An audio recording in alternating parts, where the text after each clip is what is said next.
어떤 교회에 큰 고깃집을 운영하는 권사님이 계셨습니다.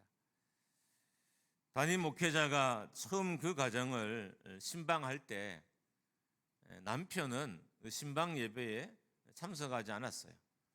그러니까 교회를 다니지 않은 거죠.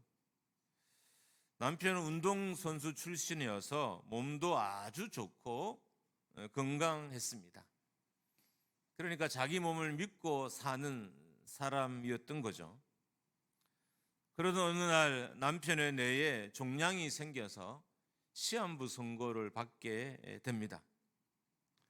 몸 상태가 급격히 안 좋아져서 병원 응급실에 입원하게 되고, 사람이 간절해지면 어떤 도움을 받고 싶어 하잖아. 그래서 목사님을 불러서 응급실 안에서 안수 기도를 받았습니다. 그러니까 몸을 식히기 위해서 옷을 이렇게 발가 벗겨 놓았기 때문에 그런 상태에서 손을 얹어 기도하는 일이 쉽지는 않을 텐데, 환자는 너무 간절하고 또 목회자는 하나님이 그를 살려주실 것을 바라는 마음에 손을 얹어 기도했다고 합니다. 원래 그런 현장에 있는 사람들이 하나님의 역사를 잘 못 믿어요.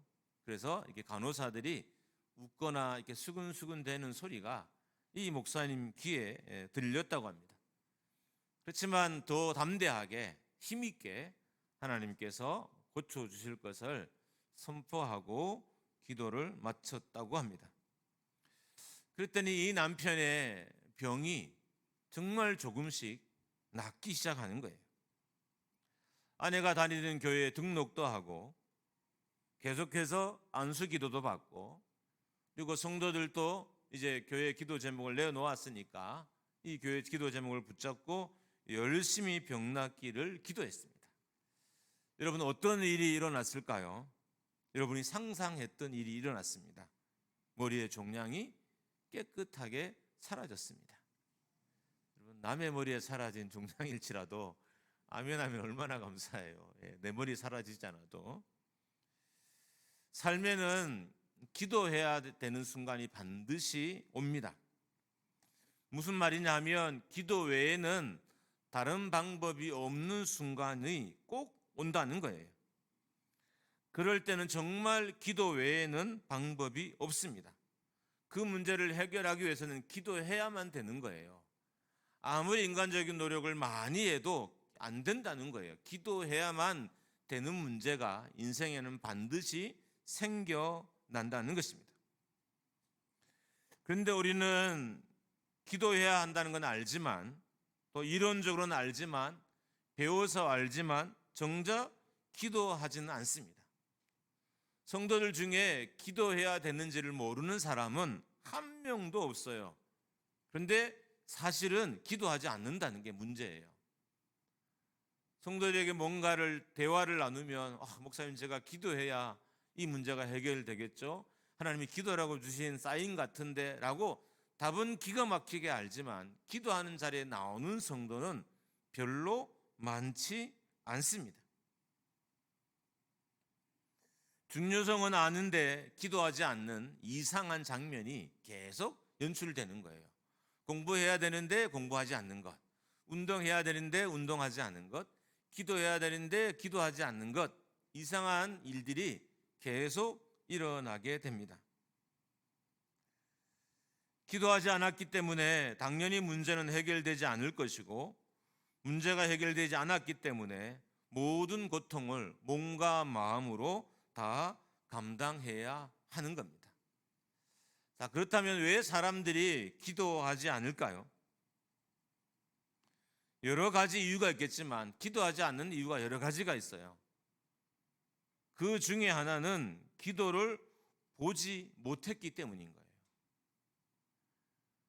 여러분, 열심히 공부하라고 하고 열심히 공부하는 부모 밑에 있는 자녀들은 공부를 열심히 해요. 열심히 공부하라고 하고 공부하지 않는 부모 밑에 있는 자녀들이 공부하는 것은 기적인 거예요.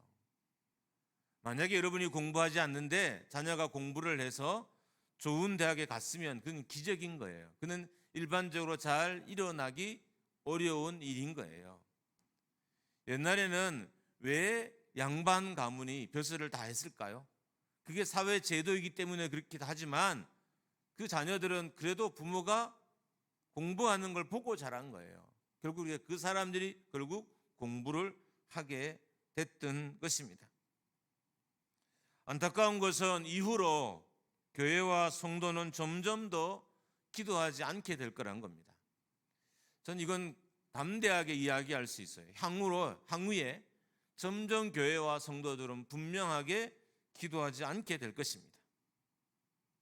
더 절망적인 것은 기도하는 것이 보이지 않고 기도하지 않으니까 당연히 기도 응답도 보지 못한다는 거예요. 여러분, 응답 없는 성도의 삶이 얼마나 괴롭고 힘든지 아십니까?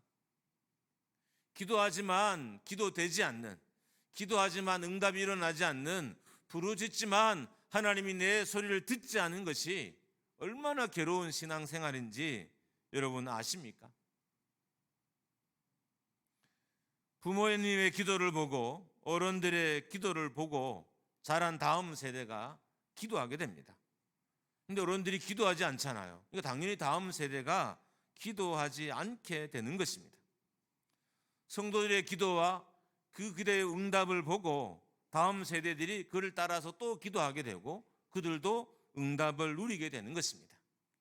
이것을 뛰어넘어서 응답을 경험하는 것, 부모가 기도하지 않는데 우리가 어른들이 기도하지 않는데 기도하는 것은 그것을 부흥이라고 하고 그것을 하나님의 역사라고 하는 거예요.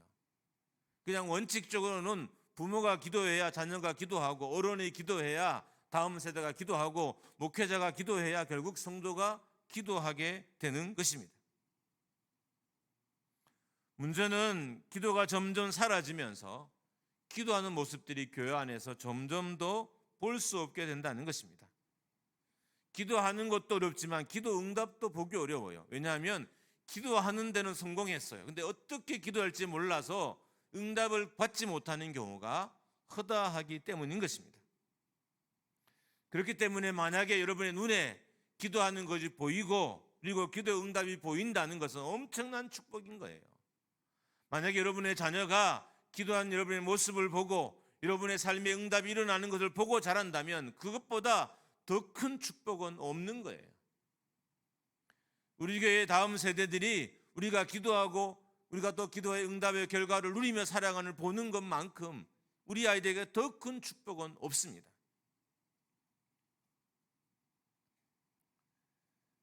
이것은 언젠간 나도 기도하게 될 것이란 의미이고 언젠가 나도 기도 응답을 받게 될 것이란 의미이고 그래서 기도는 해야 하는 겁니다. 새벽에 몇천 명이 모여서 기도하는 교회가 있습니다. 네, 맞아요. 여러분이 생각하는 그 교회가 맞습니다. 저는 항상 이 교회 학생부가 궁금했어요. 근데 만날 때마다 목사님이 학생부에 대한 이야기를 잘 하지 않는 거예요. 어른들이 이렇게 기도하면 학생부에도 뭔가 기적이 일어나고 역사가 나타날 텐데 목사님이 잘하지 않는 거예요. 근데 그 교회에 여러 번 컨퍼런스에 참석했더니 꼬마 아이들은 정말 기도에 많이 나올 뿐만 아니라 열심히 기도도 하고 목사님께 기도받기 위해서 엄청나게 애들이 막 땀을 뻘뻘 흘리면서 쫓아다니는 모습을 봐서 그것은 봤는데 학생부 애들이 기도하는 건 제가 잘 보지 못했어요. 그래서 항상 궁금했어요. 어른들이 기도하면 학생부는 어떻게 될까? 부모가 기도하면 이 사춘기 자녀들은 기도할까? 이게 되게 궁금했습니다. 이번 주 만남에서 그 답을 얻었어요. 이번 여름 수련회 때 일이라고 합니다. 당연히 이 교회는 모든 문화적인 행사는 없고 그러니까 기도가 이 교회의 수련회의 전부인 거예요. 근데 아이들이 새벽 1시, 2시까지 통성으로 기도하고 방언으로 기도하고 눈물로 기도했다는 거예요. 왜 그랬을까요? 그 아이들이 기도하는 어머니를 봤기 때문이고 기도하는 선생님을 봤기 때문이고 기도하는 부모님을 봤기 때문인 것입니다. 할머니와 할아버지의 기도를 보고 어머니 아버지의 기도를 보고 선생님과 어른들의 기도를 본 거예요. 그랬더니 그 아이들도 기도 자리에 나오게 되고 기도하게 됐던 겁니다. 요즘 학생부 아이들이 기도한 일은 기적과도 같아요. 정말 잘 훈련받은, 정말 몇몇 교회에서 일어난 일이지, 학생부 아이들이 눈물을 흘리고 회개하고 기도한 일은 이젠 정말 잘 일어나진 않아요. 일어난다면 선교회 단체에 일어나는데, 그것은 선교회가 오랫동안 어떤 시스템에 의해서 그 수련회를 이끌어 왔어요. 그 시스템에 집어넣기만 하면 아이들의 그런 변화들이 일어나지만, 개교회에서 이런 역사와 변화가 일어난 일은 정말 드뭅니다. 왜 그랬을까요? 바로 부모님이 기도했기 때문인 거예요. 이 부서에는 사연이 있습니다.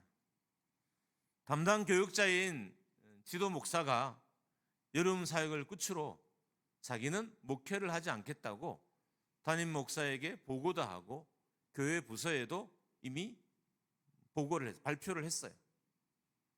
그러니까 이 목사는 이번 수련회가 끝나면 자기는 공무원 시험을 준비해서 공무원 생활을 하면서 이제 남은 생애를 살 것이라고 다짐을 하고 담임에게도 사표를 내고 부서에도 이미 통보한 후였다는 것입니다. 근데 수련회가 끝나고 이 목회자의 마음이 변했어요. 아이들이 밤새도록 기도하는 걸 보고 마음이 바뀌었어요. 더 나아가서 이 아이들이 자기 이름을 부르는 것을 보고 마음이 변했다는 거예요. 아이들이 우리 목사님 사역 그만두지 말게 해주십시오 라고 눈물로 기도하더라는 거예요. 이 기도를 듣고 사역을 그만두는 마음을 포기하고 지금은 열심히 이 중등부를 섬기고 있다고 합니다. 좀 더 이야기를 좀 깊게 해보면 이 목사님이 다니는 학교에, 신학교죠, 신학과의 학생 수는 120명입니다. 그런데 지금 그 120명 중에 목회하고 있는 사람들이 12명밖에 되지 않는다고 합니다. 이유야 여러 가지겠죠.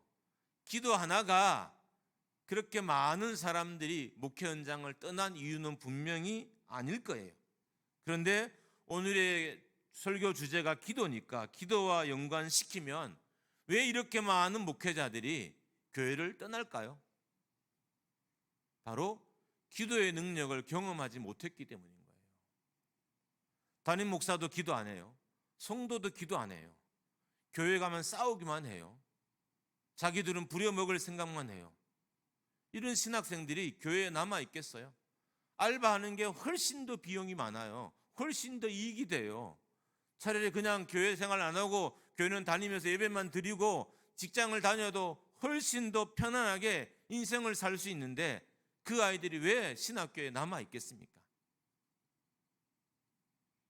교회에서 갔더니 보고 싶은 게 안 보였던 거예요. 그래도 담임은 눈물로 기도하는 게 보여야 되는데, 그래도 성도들은, 어른들은, 권사님들은, 장로님들은 눈물로 기도하는 게 보여야 되는데 못 본 거예요. 맨날 교회에서 싸우는 거예요. 불러다가 야단을 치는 거예요. 우리 교회 성도들은 정말 좋은 거예요. 딴 교회는 장로님들이 부교육자를 불러 야단을 쳐요.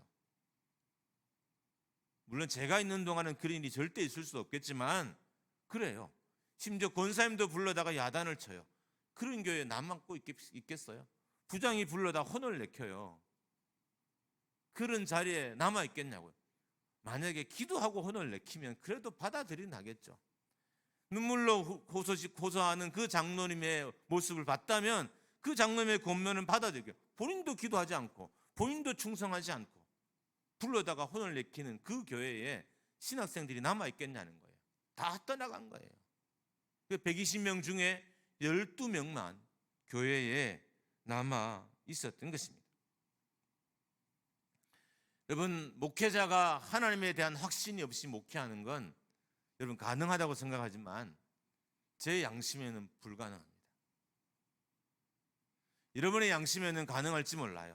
목사님들도 요즘 다 그러니까 하나님 없다고 믿어도 목사할 수 있을까요? 목사님도 돈 받고 생활해야 되니까 돈 받으려고 목회할 거야 라고 생각하는 성도들이 있을 수도 있을지 모르지만 개인적으로 저는 불가능합니다. 여러분, 하나님을 확신하지 못하는데 기도할 수 있을까요? 하나님을 확신하지 못하는데 설교할 수 있을까요? 불가능합니다. 여러분 중에 그렇게 생각하는 분도 있을 수는 있겠지만 어떻든 목회자가 확신 없이 설교하는 일은 거의 어렵습니다. 할 수 있다 하더라도 오래 하기는 더 어려워요. 잠깐은 할 수 있어도 오래 하기는 더 어렵습니다. 그래서 많은 목회자들이 목회 현장을 떠나요.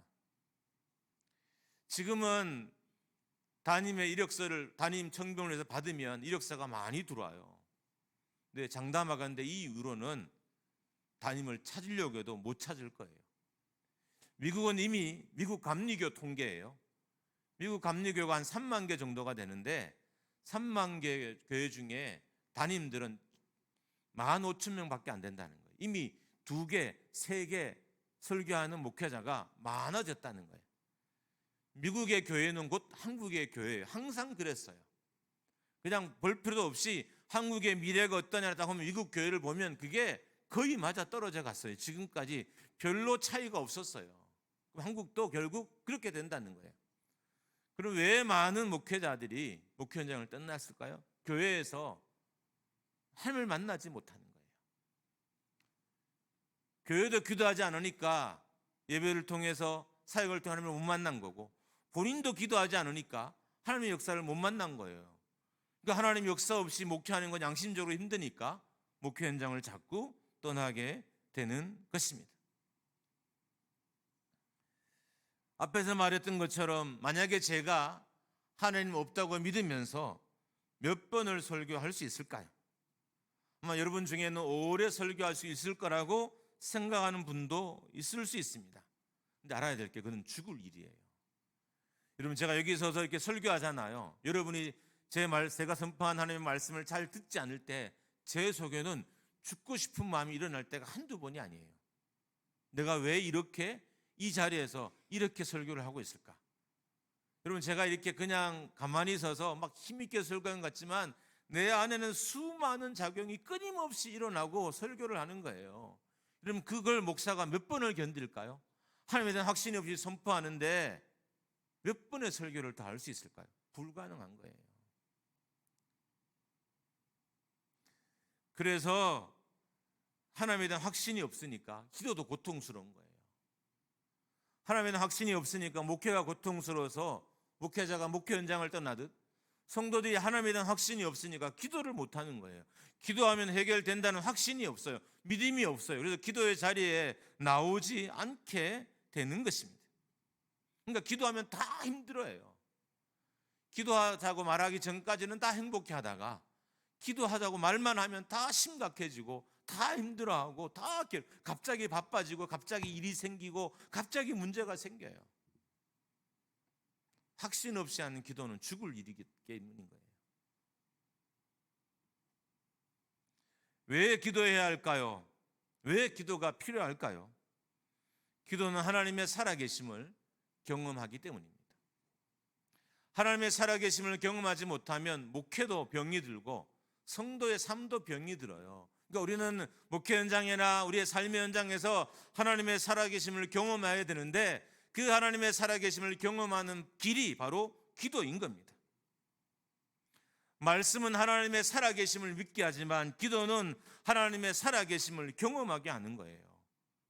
그래서 기도해야 하는 것입니다. 성경 말씀은 하나님의 살아계심을 믿게 해요. 그래서 말씀을 읽고 말씀을 묵상하며 말씀을 외우며 말씀을 공부하면서 하나님의 살아계심을 확신하게 된다면 기도는 하나님의 살아계심을 경험하는 게 기도인 거예요. 그래서 목회자가 기도하지 않으니까 하나님의 살아계심을 경험하지 못하는 거예요. 그래서 담대하게 말씀도 전하지 못하고 사역도 힘있게 하지도 못하는 거예요. 성도도 마찬가지예요. 기도하지 않으니까 하나님의 살아계심을 경험하지 못해요. 자녀들에게 주의를 지켜야 한다 그래서 말도 못하고, 자녀들에게 11조를 해야 된다 말도 못하고, 자녀들에게 교회를 온전히 섬겨야 되는 거 말도 못하는 거예요. 왜? 자기조차도 확신이 없는 거예요. 경험이 없는 거예요. 왜 경험이 없어요? 기도하지 않았기 때문인 겁니다.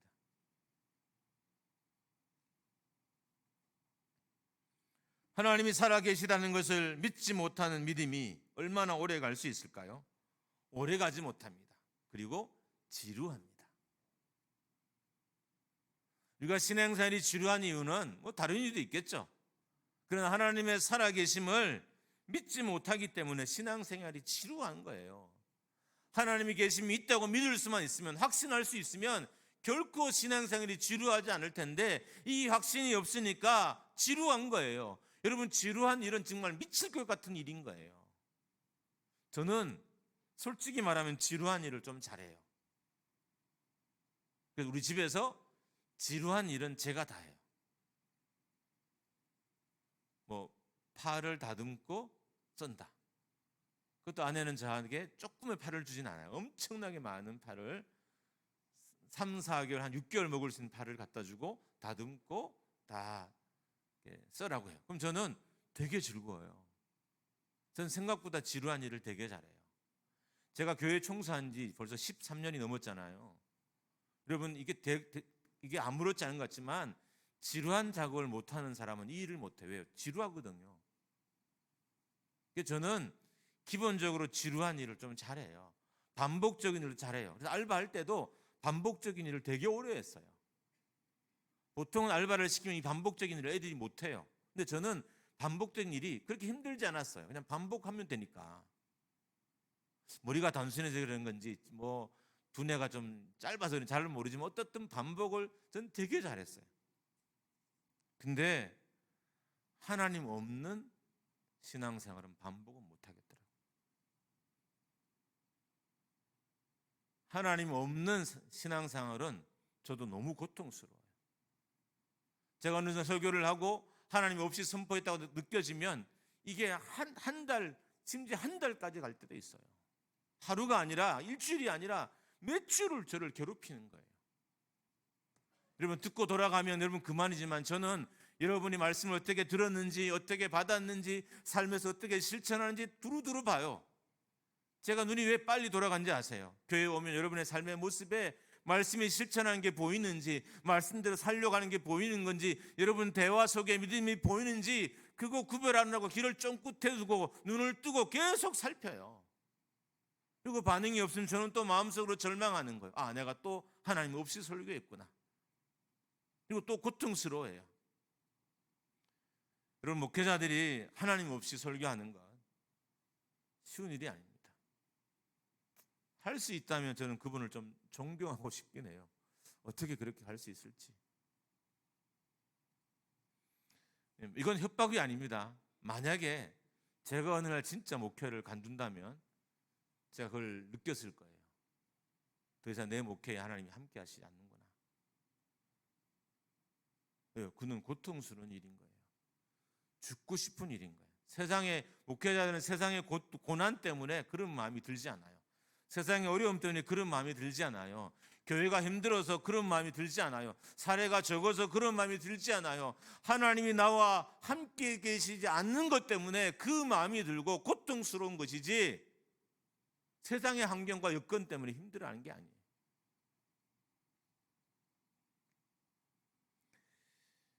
기도하지 않으면 교회도 오래 가지 못하고, 기도하지 않으면 목회도 오래 가지 못하고, 기도하지 않으면 봉사도 오래 가지 못합니다. 그래서 기도해야 합니다.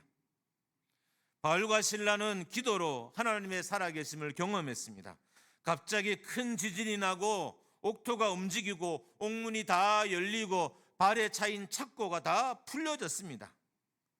사람이 한꺼번에 열어도 옥문을 다 열 수 없어요. 사람이 한꺼번에 풀어도 메인 것을 다 풀 수 없어요. 사람이 한꺼번에 해도 할 수 없는 일이에요. 그런데 기도하자 한꺼번에 풀리고 한꺼번에 열렸습니다. 경궐 같은 이 옥의 바닥이 진동이 일어났습니다. 이 기도의 역사를 보고 간수가 무릎을 꿇게 된 것입니다. 무릎만 꿇은 것이 아니라 예수 그리스도를 믿고 구원을 받게 된 것입니다. 기도가 하나님의 살아계심을, 기도가 하나님의 구원하심을 경험하게 한 거예요. 바울과 실라가 옥에 갇혀서 기도하지 않았다면, 빌립보 감옥에서 눈물로 기도하지 않았다면, 찬송하고 기도하지 않았다면 이 하나님의 살아계심을 경험하지 못했을 것인데 기도가 하나님의 살아계심을 경험하게 했던 것입니다. 이건 누가 봐도 하나님의 역사입니다. 기도로 하나님의 역사를 경험했습니다.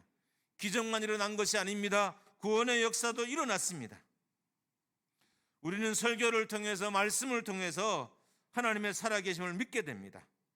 그런데 기도하지 않음으로 말미암아 그 하나님의 살아계심을 경험하지 못하는 거예요. 믿음과 경험은 하나가 되어 일어나야 되는 거예요. 믿음이 경험되어져야 이게 올바른 믿음인 거예요.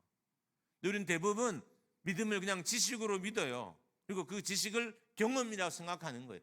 지식이 많으면 경험이라고 생각하는 착각을 하고 살아가요. 특별히 신학생들은 지식이 많으니까 그 지식만큼 하나님을 믿는다고 생각하지만 그건 착각이에요. 결코 그런 일은 일어나지 않습니다. 하나님의 살아계심을 경험해야 온전한 믿음이 되고 경과 믿음이 되고 흔들리지 않는 믿음이 되는 것입니다. 하나님이 안 계신 것이 아니라 기도하지 않아서 하나님을 경험하지 못한 것입니다. 그래서 하나님이 안 계신 것처럼 여겨지는 거예요. 본문을 보면서 이런 생각을 했습니다. 그렇다면 바울과 실라는 어떻게 갇히자마자 기도할 생각을 했을까? 바울도 예수 믿은 지 오래된 사람이 아니잖아요. 실라도 마찬가지고. 근데 어떻게 이 사람들이 옥에 갇히자마자 기도할 생각을 했을까? 먼저는 그들이 기도하는 사람이었기 때문입니다. 기도하는 사람은 어떤 순간에도 기도해요. 왜냐하면 기도가 답을 가져오기 알기 때문에. 아파도 기도하고, 갈등이 생겨도 기도하고, 문제가 생겨도 기도하고, 경제적으로 어려워도 기도하고, 마음이 고통스러워도 기도하고, 다 기도해요. 기도해본 사람은 기도가 어떤 답을 가져오는지 알아요. 그래서 기도하게 되는 것입니다. 기도하는 사람들은 최고의 순간에도 기도하고요, 최악의 순간에도 기도하게 됩니다. 최고의 순간에는 감사의 기도를 하고 최악의 순간에는 도움의 기도를 하나님께 드리게 됩니다. 바울과 실라는 어떻게 이렇게 기도의 사람이 됐을까요? 바로 초대교회에 기도하는 모습을 봤기 때문인 거예요. 기도로 교회가 어떻게 세워져 가고, 기도로 복음이 얼마나 확장되어져 가고, 기도가 얼마나 악한 세력을 이기게 하고, 기도로 하나님의 사람들이 멋진 사람으로 세워지는 것을 봤어요. 제자훈련도 하지도 않았는데, 성경 공부도 없었는데 위대한 믿음의 사람이 됐어요. 이 모든 걸 보고 나니까 그들이 기도하지 않을 수 없었던 거예요. 그래서 기도의 사람이기 때문에 기도했지만 그들이 기도하는 초대교회를 봤기 때문에 기도했던 것입니다. 기도가 초대교회와 성도들을 어떻게 이끌어가는 것을 봤고, 또한 어떻게 구원의 역사가 만들어지는지도 봤습니다. 간수의 집이 구원을 받은 것은 바울과 실라의 기도의 결과였습니다. 기도가 구원의 역사를 만들었고, 34절에 가면 온 집안이 하나님을 믿게 되었다라고 하고 있습니다. 정말 지금이야말로 기도해야 할 때입니다. 감사한 건 저는 주일 아침이 되면 마음이 항상 콩닥콩닥거려요. 여러분이 언제 제 마음을 알까? 안 알아도 괜찮아요. 상관은 없지만 제가 예배 때마다 오늘은 누가 오고 누구 안 오는지를 내가 얼마나 마음으로 졸이고 저기 서 있는지 아시는 분이라면 하나님 이전에 제 마음을 봐서라도 주일날 안 빠질 거예요. 제가 새벽에 그 앉아서 일찍 가서 어떤 마음으로 여러분을 기다리는지 조금만 알면, 그럼 어떻든 한 번이라도 새벽기도 나오게 할 거예요. 하시려고 노력할 거예요. 제가 기도하면서 제가 뒤에 왜 앉아요? 앞에 앉으면 좋은데 왜 뒤에 앉아요? 성도들이 어떻게 기도하는지 조금씩이라도 보려고. 기도하면서 보여요. 누가 일찍 가는지, 누가 간절히 기도하는지, 누가 지금 막 힘들어서 눈물로 기도하는지, 누가 어떤 마음의 상태인지, 누가 피곤해서 앉아 있는지 다 보여요.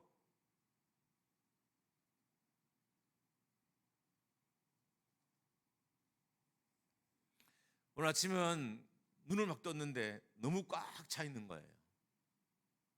지난주는 전사님이 아이들을 데리고 집에 갔기 때문에 초등부에 어디를 어떻든 새벽 기도를 나올 수 있었어요. 근데 오늘 이번 주는 안 갔는데도 초등부에 또 나와서 이렇게 있는 거예요. 청년 현재도 이렇게 나와 있고, 어른들은 지난주보다 훨씬 더 많은 성도가 이렇게 나와서 기도하는 모습에 제가 오늘 좀 힘이 됐습니다. 제 설교 오늘 좀 힘이 있잖아요. 힘이 되는 거예요. 성도의 기도는 그냥 하는 것만 봐도 목회자인 이게 힘이에요. 힘. 기도하면 하나님의 아이디어가 교회와 인생을 이끌어가게 되고, 기도하지 않으면 사람의 아이디어가 교회와 인생을 이끌어가게 됩니다. 교회는 영적인 공동체입니다. 사람이 이끌어가면 문제가 생기는 게 이 영적 공동체예요.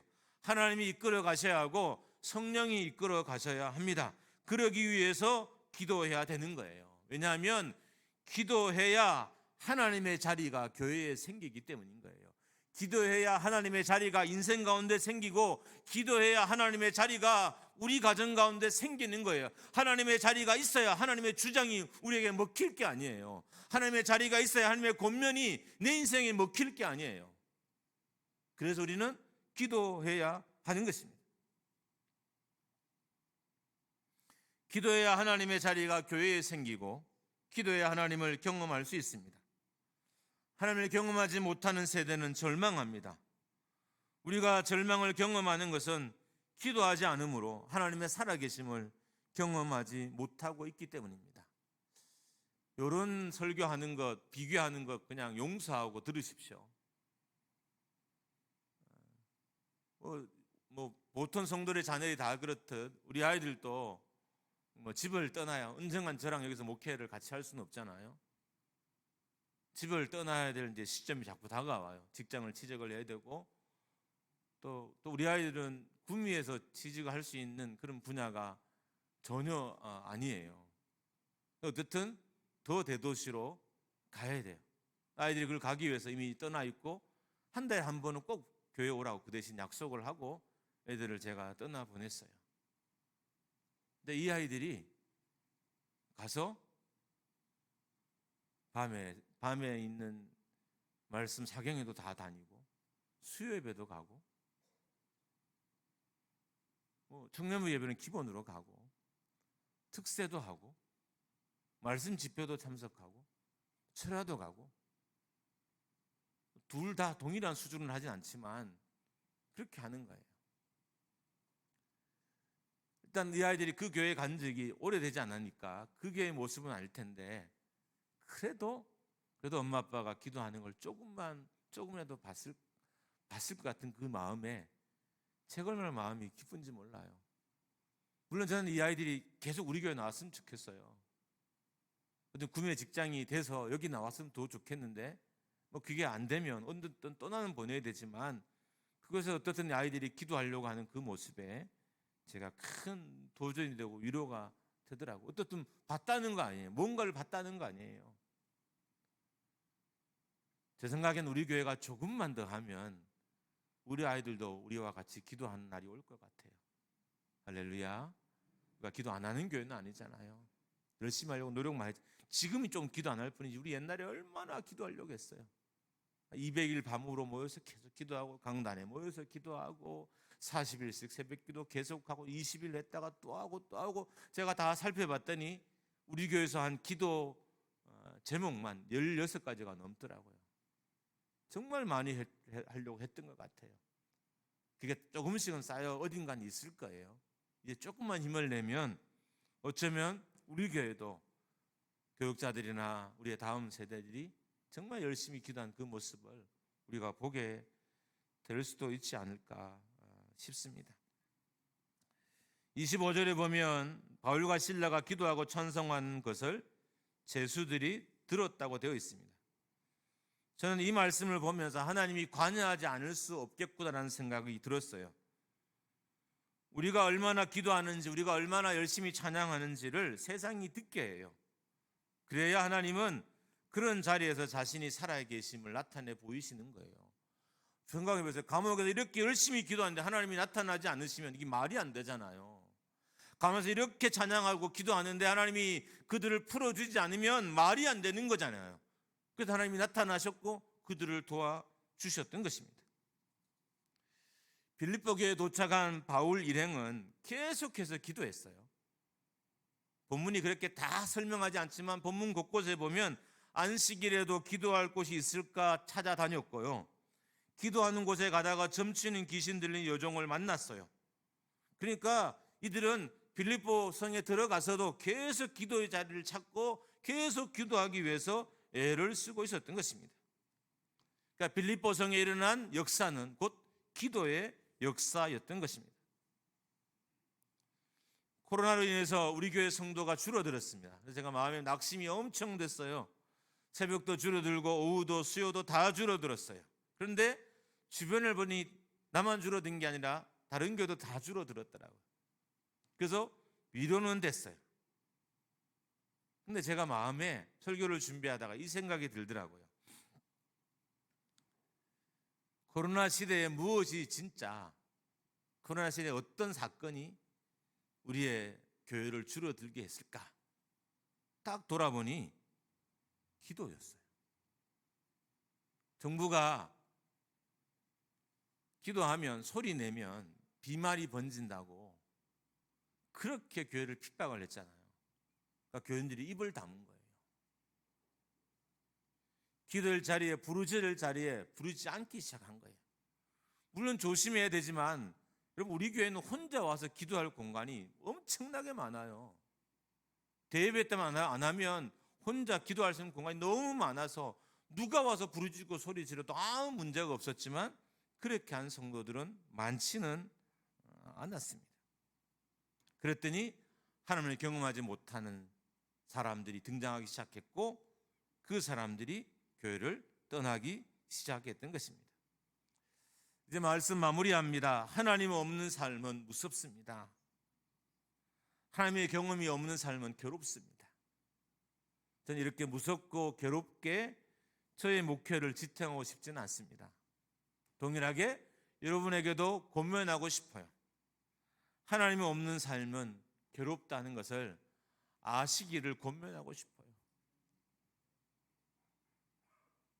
다시 하나님을 경험하는 자리로 돌아오셔야 됩니다. 그게 곧 기도의 자리입니다. 하나님 경험하면 가난도 이길 수 있고요. 하나님 경험하면 질병도 이길 수 있고요. 하나님 경험하면 문제도 이겨낼 수 있고요. 하나님 경험하면 세상에서 빛과 소금으로 살아갈 수 있어요. 어떤 곳에서도 빛을 발하는 성도로 살아갈 수 있게 되는 것입니다. 다시 기도해야 성도의 멋을 찾고 다시 기도해야 성도의 맛을 찾을 수 있습니다. 다시 기도해야 능력과 역사도 회복이 됩니다. 우리 모두 다시 기도의 자리에 서기를 주님의 이름으로 축복합니다. 할렐루야. 어른들 본이 되어서 기도의 자리에 서 주십시오. 우리 청년들 머지않아 여러분이 서 있는 그 기도의 자리에 설 거예요. 어른들 조금만 힘내어서 기도의 자리에 서 계십시오. 우리 초등부 아이들 머지않아서 여러분이 서 있는 기도의 자리에 함께 서서 우리랑 방언으로 통성으로 기도하게 될 거예요.